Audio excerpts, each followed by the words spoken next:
예수님, 오늘은 4월 22일 부활 제3주간 목요일입니다. 믿는 사람은 영원한 생명을 얻습니다. 우리가 믿는다고 해서 우리네 육신이 죽지 않는 것은 아니지만 이보다 더 중요한 사실은 죽음에도 불구하고 생명이 잠자듯이 가만히 멈추는 것도 끝나는 것도 아니며 영적인 자유를 얻어서 오히려 육신의 현실과 교감하며 더 활발하게 움직일 수 있다는 것입니다.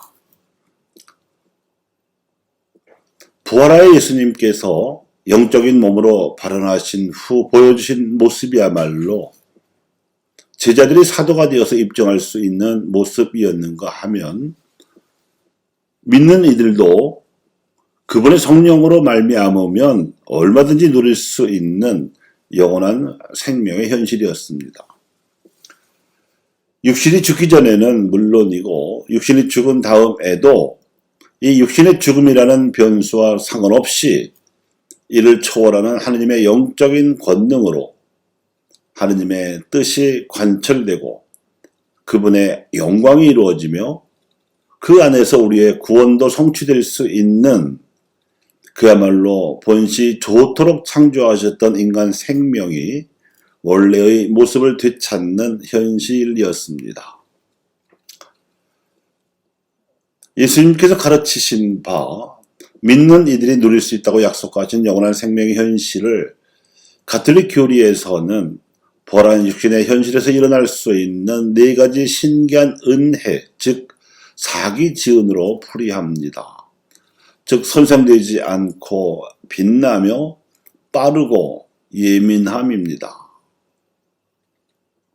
예수님께서는 누구든지 물과 성령으로 새로 태어나지 않으면 하느님 나라에 들어갈 수 없다, 즉 부활할 수 없다고 가르치셨는데 이는 믿는 이들이 누릴 것이라고 약속하신 영원한 생명의 현실과 동일한 내용과 의미를 지닙니다. 즉 영원한 생명의 현실은 부활한 육신의 현실이라는 것이지요. 그리고 십자가 죽음 이후에 수차례 발현하셔서도 제자들에게 복습을 시켜주셨지만 사실은 공생활동을 해도 이미 보여주신 현실이기도 합니다. 그런데 제자들에게 믿음의 눈이 열리지 않아서 알아보지 못했고 가톨릭 교회의 전통 교리에서도 이와 마찬가지여서 육신이 죽은 다음에 일어날 현실로만 가르치는 바람에 전혀 입증될 수도 없고 체험될 수도 없어서 신자들에게는 도무지 비현실적인 가르침으로 들리게끔 가르치고 있을 뿐입니다. 대단히 아쉬운 현실이지요. 본래 이 사기지은의 교리는 사도 바오로가 부활과 영원한 생명에 대해 가르치고자 고린토 공동체 교우들에게 써서 보낸 편지에 나옵니다. 고린토전서 15장 42절에서 44절에 썩어 없어질 것으로 묻히지만 썩지 않는 것으로 되살아납니다. 비천한 것으로 묻히지만 영광스러운 것으로 되살아납니다. 약한 것으로 묻히지만 강한 것으로 되살아납니다. 물질적인 몸으로 묻히지만 영적인 몸으로 되살아납니다 하는 말씀입니다. 이미 생전에 예수님께서는 나자렛에서 고향 사람들에게 첫 복음을 선포하신 후 돌연 살벌하게 태도를 바꾼 고향 사람들에게 떠밀려서 죽을 뻔한 위기에서 아무렇지도 않고 그들의 한가운데를 지나서 당신의 갈 길을 가신 적이 있었습니다. 그 외에도 다른 여러 가지 사례가 많은데 이것이 썩어 없어질 것으로 묻히지만 썩지 않는 것으로 되살아나는 손상되지 않음의 은혜입니다. 또 타볼산에 올라서 모세와 엘리야와 함께 이야기하시며 빛나는 모습으로 변화되신 적도 있습니다. 이것이 비틀한 것으로 묻히지만 영광스러운 것으로 되살아나는 빛남의 은혜입니다. 또 죽을 병에 든 사람들의 육신을 전혀 상하지 않는 깨끗하고 건강한 몸으로 바꿔주신 기적은 헤아릴 수도 없이 많고, 마귀가 들어와 괴롭히는 이들을 돕고자 마귀를 쫓아내어 주신 기적도 마찬가지입니다.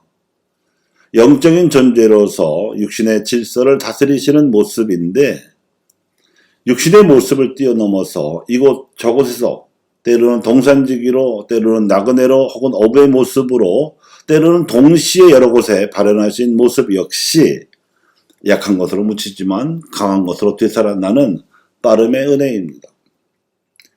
배고프거나 목마른 본능의 욕구를 느끼면서도 사랑과 정의 같은 더 차원 높은 욕구에 끌리는 모습은 물질적으로는 몸으로 묻히지만 영적인 몸으로 되살아나는 예민함의 은혜입니다.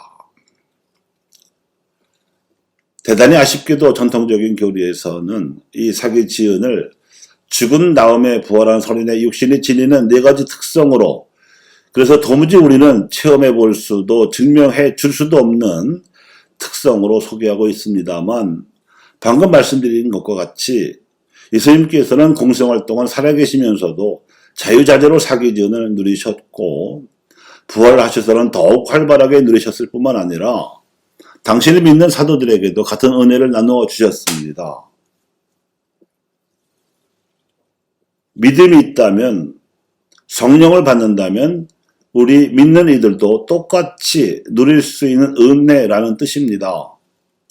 과연 오늘 독서에 보면 부제 필리포스는 에티오피아 고관에게 복음을 전하고 나서는 성령에 의해 잡아채이듯이 가자로 내려가던 길에서 카이사르에 이르는 길로 공간을 이동하였다고 기록되어 있습니다. 물론 당연히 물리적으로는 이 현상을 설명하기 어렵습니다만, 오늘날에도 믿는 이들이 선교하는 과정에서는 얼마든지 마귀나 세속의 영향으로부터 손상되지 않고 온전하게 뜻과 기운을 보존할 수 있으며, 그런 지향으로 사람들의 자유와 정의 그리고 평화를 위하여 일하는 이들의 영혼과 인격과 마음은 얼마든지 빛날 수 있습니다. 알아보지 못하는 자들의 눈이 문제일 뿐입니다. 또한 시간과 공간이 간격과 거리를 넘어 연대하고자 하는 믿는 이들의 뜻과 기운은 시공을 초월하여 빠르게 합해지고 전해집니다. 수평적으로 동시대인들과 만이 아니라 우리보다 앞서서 의롭게 살아가신 분들과도 수직적으로 통공할 수 있음은 물론입니다. 5G 이상 빛의 속도로 빠를 수 있습니다. 마지막으로 세상 사람들이 목을 매는 물질적인 힘들, 즉 돈이나 권력 그리고 명예를 숭배하지 않고 소박하지만 거룩한 가치들, 즉 연민과 공감 그리고 섬김과 나눔을 소중히 아끼는 믿는 이들의 뜻도 언제나 예민함을 넘어 시퍼렇게 살아있습니다. 교우 여러분, 오늘 복음에서 예수님 말씀하신 대로 믿는 사람은 영원한 생명을 얻습니다. 그리고 이는 실존적 현실이며 손상되지 않는 뜻과 빛나는 의지와 빠르게 통공하고 연대하는 관계의 네트워크, 그리고 진리에 대한 예민함의 은혜입니다. 감사합니다.